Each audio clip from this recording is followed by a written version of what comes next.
मुझे ये बताएं, आपको एक शख्स ने देखा, आपको आपके बेटे की बहन समझता है, ठीक है, जी। जाहिर है आपको किसी ना किसी तरीके से उसने अप्रोच तो किया जी, होगा ना, जी, क्या बिल्कुल। तरीकाकार था वो उसका? अपने दोस्त के थ्रू। अच्छा, मैसेज भेजा उसने? हाँ जी। ठीक है, क्या पैगाम था? तो फिर मैंने कहा कि मैं इस तरह से तो नहीं, शादी का पैगाम फ्रेंडशिप, भेजा ना? हाँ, क्या नहीं friendship? शादी का पैगाम नहीं भेजा, उसे तो एज अ फ्रेंड बनाने के लिए किया।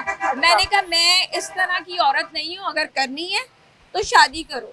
अच्छा, ठीक है, मेरा ठीक है। अपना जाती घर था, मेरा जाती घर इसने तो बिकवाया। आपके शोहर की तरफ से मिला हुआ था आपको, पहले जी, शोहर मेरे की पहले शोहर की ठीक है, तरफ से। ठीक है। मैंने अपने बेटे के साथ भी, मैं खुद भी कहूंगी कि मैंने अपने बेटे के साथ शादी की है।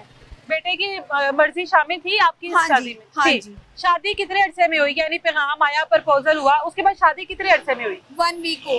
एक हफ्ते में आपने मतलब कोई इन्वेस्टिगेशन नहीं की? समझदार खातून थी, एक बच्चे की कुछ माँ भी थी। नहीं, वो बंदा एक चल के मेरे पास खुद आ गया है। अच्छा, आपने कहा बस हाँ जी, यही मेरी दुनिया है? हाँ जी।